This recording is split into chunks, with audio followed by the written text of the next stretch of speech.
だからごめんって言ってるじゃない。でも私だってずっと辛かったんだから。昔から妹が泣き出すと両親は慌てふためいて、結局私は我慢させられることが多かった。もういいよ。私の人生もこれからどうなるかわからないんだから。もやもやした気持ちを抱えながら、それでもこの場から離れたい一心で、私は離婚届にサインをした。半年後、人生とは本当にどうなるかわからない。私が心からそう実感した理由とは。私の名前は夏美、サラリーマンの夫、亮と二人暮らしの主婦だ。私たち夫婦は二人とも35歳。そろそろ子供が欲しいと思っていた。お姉ちゃん、ご飯まだ？お腹空いちゃった。妹のモネは30歳で、都内で美容師の仕事をしていた。呼んでもいないのに仕事帰りによく我が家へ寄って夕飯を食べたりお酒を飲んだりしていた。はいはい、もうすぐカレーができるからモネはサラダをお皿に盛ってよ。モネはだらしなくソファーに座って嫌そうな声を上げた。その時玄関のドアが開く音がして、夫のただいまという声が聞こえた。おかえりなさい。寒かったでしょう。夫の声が聞こえると、モネは急にソファーから飛び起きて、鼻にかかった甘ったるい声を出しながら玄関に夫を迎えに行った。たく、亮は私の夫なんですけど。モネは初めて夫を紹介した時から夫をとても気に入って少し興奮気味にこう言った。今まで会った男の人の中でダントツにかっこいい。私と妹の両親は相次いで5年前に亡くなっており、私たち姉妹はそれぞれがたった一人の家族だった。そして恋人だった夫と結婚するとき、妹に紹介した。それにすごくいい会社に勤めてるんだね。夫が勤めている会社は一流企業というほどではなかったが、誰もが社名を知っている会社だ。初めて会った時から妹は夫の経歴と端正な顔立ちに惹かれたようだ。でもあくまでも姉の結婚相手として常識的な距離感を持っていると思っていたのだが、子供の時からだが大人になってからの妹もかなり勝手でわがままだった。我が家で食事をしていくのはもちろんのこと、時には洗濯物を持ってきたり泊まっていくこともあった。社会人になってもう随分経つのに何かと面倒を見させられていた。やがて私は結婚したが、近くに住んでいることもあって妹はなかなか独り立ちしてくれなかった。年収の高い人と結婚できていいな。妹はそう言って何かと羨ましがった。そうは言うけどね、結婚もいろいろ大変よ。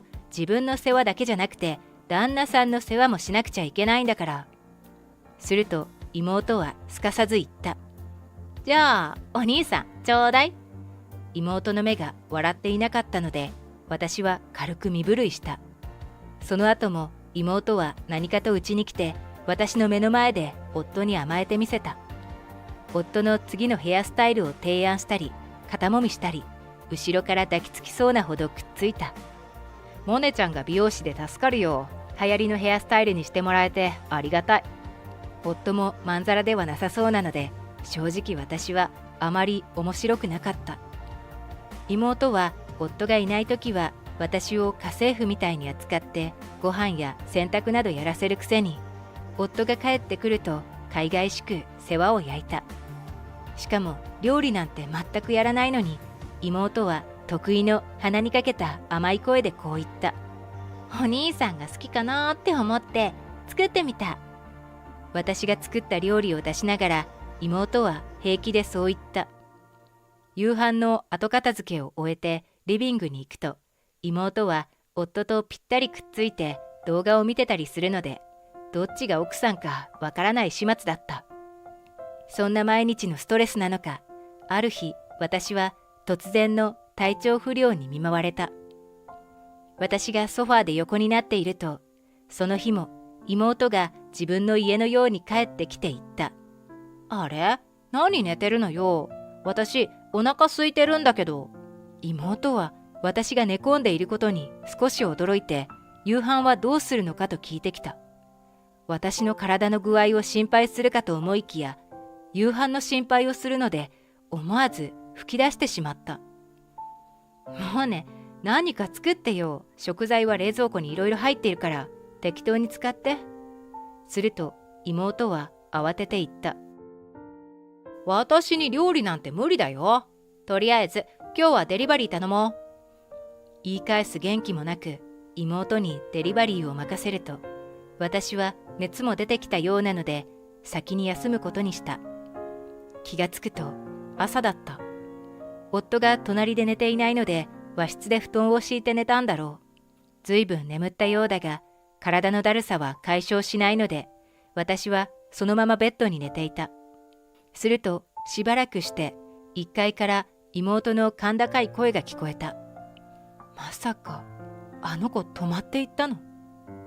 私は重い体を引きずるようにして階下に降りていった。すると夫と妹がまるで新婚夫婦のようにキッチンで一緒に料理をしていた。私が降りてきたことに気がつくと、夫がちょっと真顔になったのが気になったが、それを打ち消すように妹が言った。今お姉ちゃんにお粥作って持って行こうとしてたんだよ。体は大丈夫なの？妹は少しめんどくさそうにそう言ったが、妹にしても夫にしてもキッチンに立つことなどなかったから心配はしてくれたんだなと私は気を取り直した。ただそれからも私の体調は明らかにおかしく、微熱が下がらないので寝込むことも多くなった。風邪かな。どうも体がだるくて食欲もないし熱も下がらないんだよね。妹が来た時にそう言って相談してみると、妹は少し驚きながらこう言った。だるいなら2階で寝てたら？私何か作るから。妹が少し張り切っているように見えたが、この時は何か言う元気もなく、私は言われた通り2階に上がった。今から思えば妹はこの時夫と二人きりになれる喜びを感じていたのかもしれない。夫の方も仕事から帰ってきて、私がいつも寝込んでいることに少し不満そうだった。具合が悪いなら病院へ行きなよ。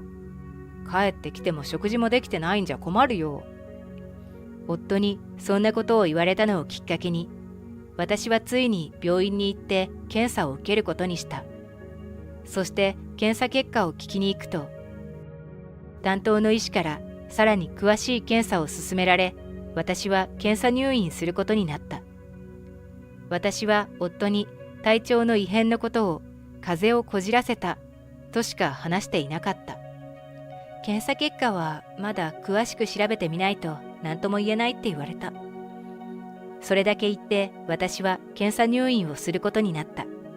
何より夫を心配させたくなかったし、私自身大した病気ではないと思っていたのだ。ところが1週間ほどの検査入院の最終日に担当医が検査の結果を話してくれるという。ご主人と一緒に聞いた方がいいかもしれません。医師にそう言われたので、私は夫に電話をしようとして手を止めた。今夫は時期的にとても忙しい繁忙期のはずだ。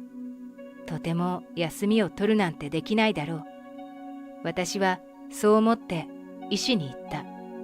いえ、病状の説明は私一人で聞きます。この時私はどうして夫を呼び出さなかったのかと後になって後悔した。なぜならこの頃夫は妹と深い間柄になったと知ったから。妹にしてみれば私が1週間も外泊するまたとないチャンスだと思ったのだろう。妹は夫に近づき、夫も妹の誘惑に乗り、まんまと秘密の関係になったということだ。それも知らずに私は医師に検査の結果を聞いた。検査の結果、あなたは末期のがんだと思われます。今後はできる限りの治療をしていきましょう。ただ、末期がんという言葉の衝撃に私が驚いていると、医師は心配そうに私の顔を見ながら言った。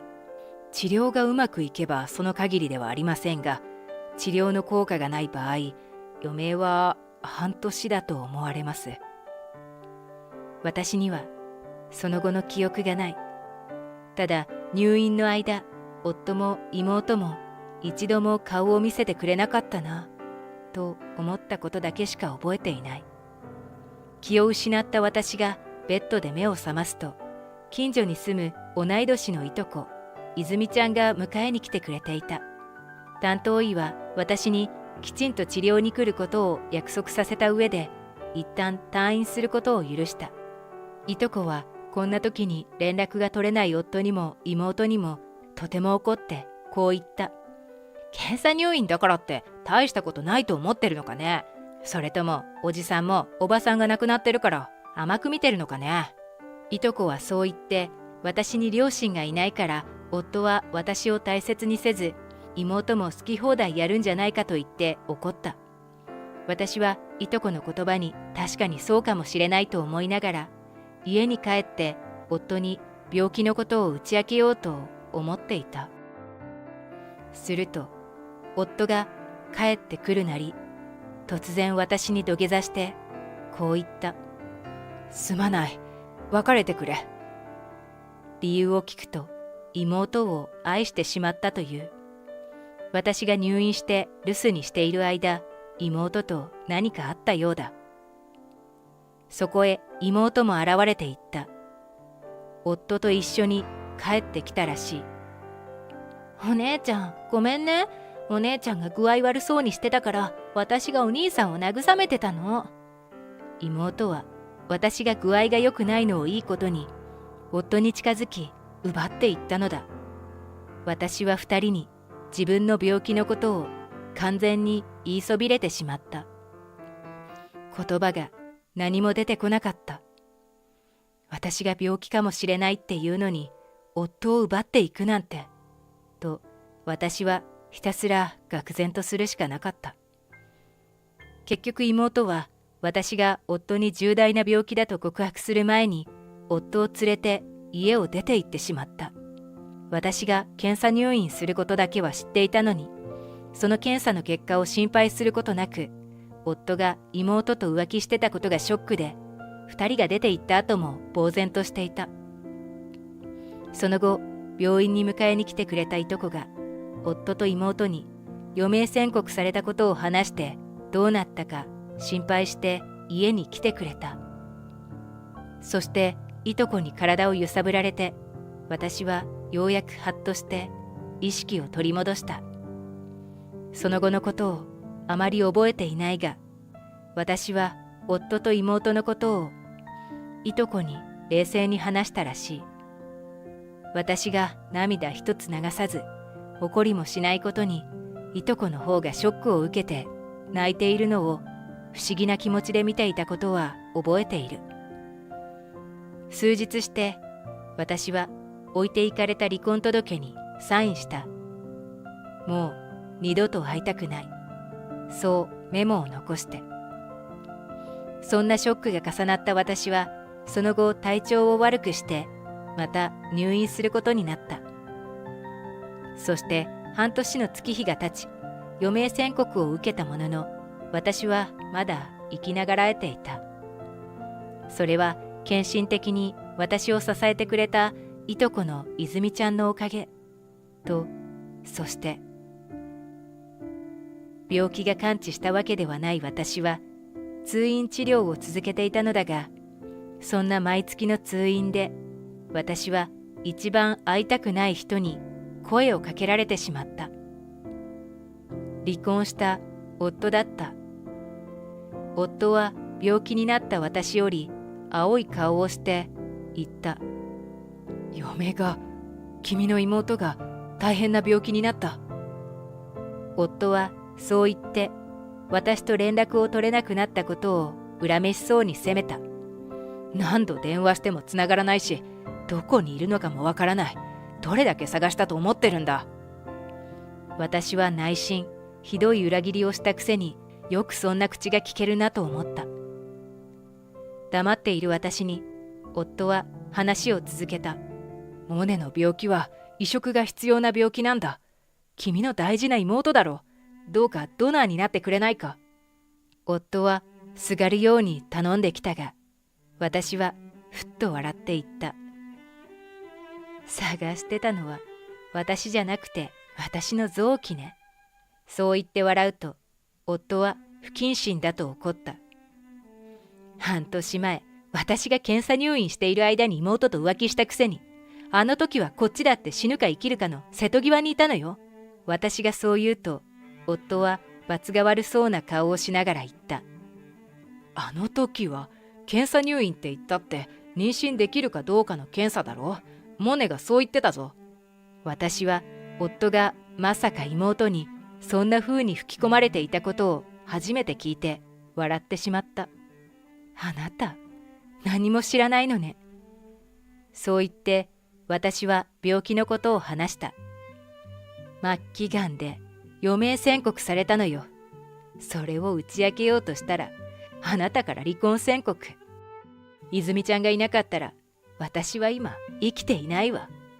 それから、夫は私の話を途中で遮って、急に大きな声を上げた。余命宣告、末期がんって初めて聞いた。そうだったのか。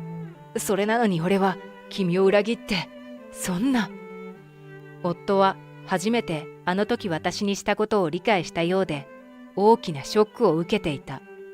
私はそんな夫に言った。でも、もういいのよ。あなたにはそれなりに慰謝料ももらったし、それに離婚したことで分かったの。ずっと自分で意識していなかったけど、あなたとの結婚生活はすごくストレスだったのよ。初めはそれに気づけなくて苦しいんだけど、今ではあなたと離婚してストレスがなくなったのが良かったみたい。余命宣告の半年だけど、今もこうして生きてるしね。夫は私の笑顔に複雑そうな顔になったので、私は続けて言った。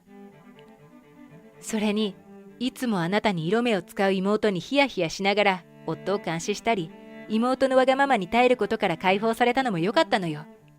もう二度とあなたにも妹にも会いたくなかったから、携帯も全部変えたの。夫は私にそこまで言われて、自業自得と知りながら、がっくり肩を落とした。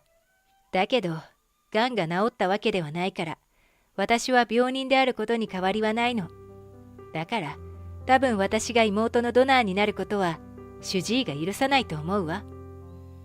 私が、それに、と言って妹の話を付け加えた。それは、妹には虚言癖があることだった。つまり、嘘をついて人の気を引く癖のある人のことよ。あなた、最近妹のこと、構ってやってないんじゃない？私にそう言われて、確かにドナーが必要な病気だと言った妹の言葉を信じただけで、まだ医者の話を聞いていないと夫は言った。すると、そこへ妹が、とてもドナーを必要としている病人の足取りとは思えない勢いで、こちらにやってきた。お姉ちゃん、今、うちの夫と何を話してたの？あんまり近寄らないでくれる？夫は不機嫌そうな妹を見て、私の話は本当かもしれないと思ったようだ。妹は聞いてもいないのに、ここに検査のため入院していると言ったので、私はお大事にとだけ言って二人を残して去った。その後の診察で、私も主治医の勧めで一回詳しい検査をすることになり、3日ほど入院することになった。どうやら妹が入っている大部屋の病室は私の個室の隣だったようだ。夫は毎日見舞いに来るたびに入院していて自由のない妹にイライラをぶつけられ怒鳴られていた。夫はうんざりしたのか、ある日私の病室を見つけノックしてきてこう言った。モネにはもううんざりだ。なあ、もう一度やり直すことはできないか？君が病気だって知らなかったから、あんな裏切りをして今は後悔しているんだ。私は大きくため息をつきながらこう答えた。私は病気だと知って一番力になってくれた人と今一緒に住んでいると話した。主治医の先生よ。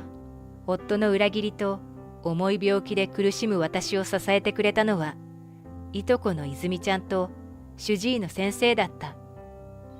そのうち先生からきちんとしたお付き合いを申し込まれ、今私が病気に負けないでいられるのは信頼できる恋人がいるからだと伝えた。夫は私がいる病室が特別室だということにもやっと気づいたようで、何も言えないままふらふらと出て行った。私はその後検査の結果問題なくこれまで通りの治療を続けていくことになり、無事に退院した。その後いとこの泉ちゃんが私に電話してきてこう教えてくれた。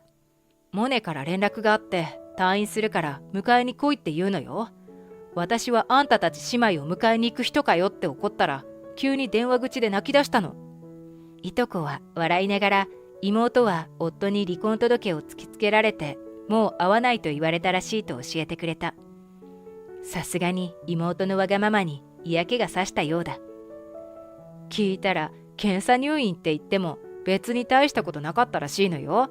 それをあちこち痛いとか苦しいとか言うから検査してもらっただけみたい。だからわざわざ迎えに行ってやることもないと思い、一人で帰れと言ったらしい。正解よ。迎えになって行ったら入院費がないから立て替えてって言われるのがオチだから。私はいとこと笑いながら、これから妹は一人で私を裏切った罰と向き合っていくようだと思っていた。もう妹のわがままを聞いてくれる人はいないのだから。私も病気を抱えながら自分にとって本当に大切な人と大事な時間を過ごしていきたいと思っている。